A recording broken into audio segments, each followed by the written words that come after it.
कक्षा 7 प्रश्नावली 7.1 हम पढ़ रहे हैं त्रिभुजों की सर्वांग समता।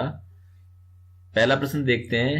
हमने इससे पूर्व की वीडियो में सर्वांग समता को समझा, रेखाखंडों की सर्वांग समता को, कोणों की और त्रिभुजों की सर्वांग समता को। उस आधार पे हम इस प्रश्नावली को हल करते हैं। दो रेखाखंड सर्वांग सम होते हैं यदि दोनों रेखाखंड की माप क्या हो, बराबर हो, उनके अंत्य बिंदु एक दूसरे पर क्या हो, सुमेलित हो और रेखाखंड बराबर माप के हो। यानी अगर एक रेखाखंड ए बी है और दूसरा पी क्यू है तो ए और पी एक दूसरे पर ओवरलैप हो, बी क्यू ठीक एक दूसरे पर ओवरलैप हो और ए बी रेखाखंड पी क्यू के बराबर हो, तब हम कहेंगे ए बी सर्वांग सम होगा पी क्यू के। तो हम सामान्य रूप से, सूक्ष्म रूप से, सरल रूप में ये कह सकते हैं दो रेखाखंड सर्वांग सम होते हैं यदि रेखाखंड समान माप के हैं, समान लंबाई के या बराबर है। दो सर्वांग कोणों में एक की माप 70 है, दूसरे की माप क्या होगी, 70 ही होगी, क्योंकि अगर कोण बराबर हैं तो वो सर्वांग सम होंगे। अगर कोण सर्वांग सम है तो उनकी माप बराबर होगी। यदि जब हम कोण A बराबर B लिखते हैं तो वास्तव में अर्थ होता है कि कोण A और B दोनों क्या हैं, सर्वांग सम हैं।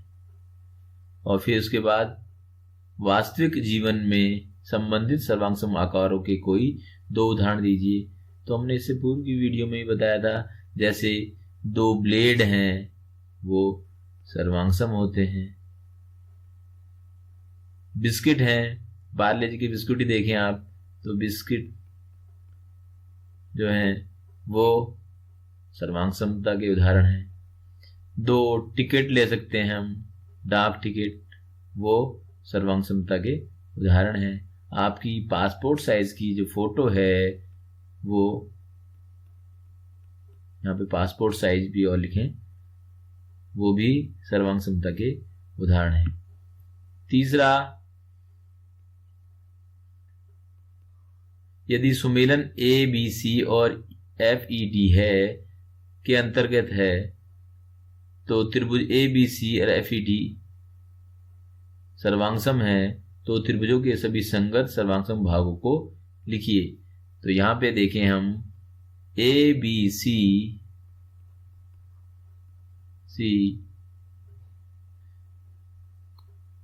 त्रिभुज जो है वो सर्वांग सम है त्रिभुज एफ ई डी के।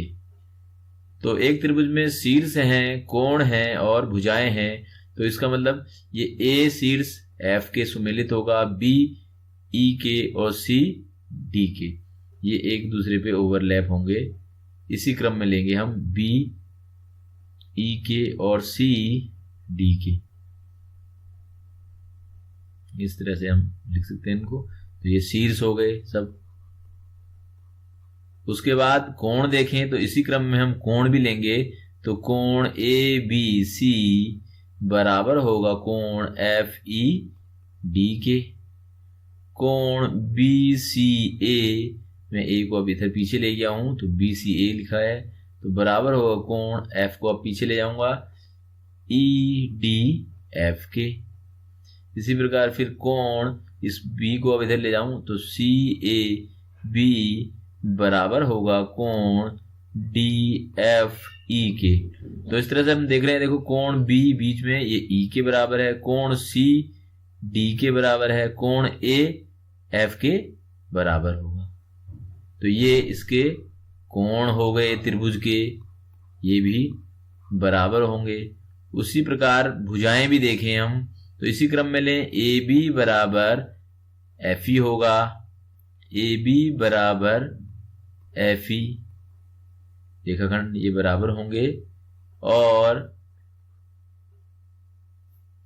बी सी बराबर रेखाखंड ई डी के हो जाएगा, ये बी सी रेखाखंड ई डी के, और फिर ए सी रेखाखंड यानी ए सी भुजा एफ डी के बराबर। तो ये इसकी भुजाएं होंगी त्रिभुजों की, ये एक दूसरे के सुमेलित होंगी, बराबर होंगी। तो ये सुमेलन होगा, शीर्ष का ओवरलैपिंग होगी, कोण बराबर होंगे, एक त्रिभुज के तीनों कोण दूसरे त्रिभुज के तीनों कोण के, ये संगत भाग सर्वांगसम होंगे। और इसी प्रकार से भुजाएं जो हैं, तीनों भुजाएं दूसरे त्रिभुज की तीनों संगत भुजाओं के सर्वांगसम अर्थात बराबर होंगी। तो इस तरह से हम इसमें लिखेंगे। इसी प्रकार चौथा प्रश्न देखें तो यहाँ पे DEF सर्वांगसम है, त्रिभुज DEF सर्वांगसम है त्रिभुज BCAK। तो देखें यहाँ पे E, अगर कोणों को देखें, कोण D, कोण E, कोण F, तो D कोण B के बराबर है, E कोण C के बराबर है, F कोण A के बराबर है।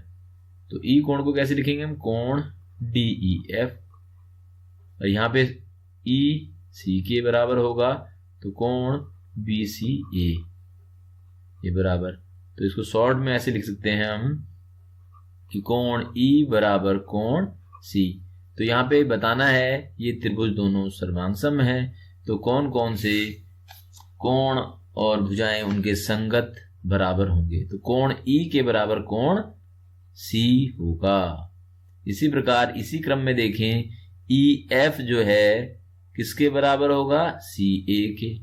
संगत भाग देखने हैं, तो EF बराबर होगा CA के। रेखाखंड या भुजा EF बराबर CA, ये फर्स्ट पार्ट है, ये सेकंड पार्ट है। थर्ड पार्ट में कोण F देखें, तो इस त्रिभुज में देखें कोण F कहाँ पे होगा, ये, और F के संगत क्या है यहाँ पे A। तो हम लिखेंगे, अगर F कोण को लिखना है पूरा तो इस तरह से लिखा जाएगा, कोण EF और D को इधर ले जाएं, D चित्र बना के भी देख सकते हैं आप, बराबर होगा कोण CAB के। यानी कि F के संगत A है, तो कोण F बराबर कोण A होगा, तो ये संगत इसके बराबर होगा। थर्ड पार्ट इसी प्रकार से हम देखेंगे, DF जो है इस त्रिभुज में देखो D और F ये है, तो इसके संगत यहाँ पे BA। तो भुजा DF बराबर होगी BA के। तो हमको ध्यान रखना है, इसी क्रम में लेने हैं जिस क्रम में त्रिभुज सर्वांगसम दिखाए गए हैं, या जिस क्रम में इनकी भुजाएं और कोण बराबर हो रहे हैं, उसी क्रम में सर्वांगसमता दिखाएंगे।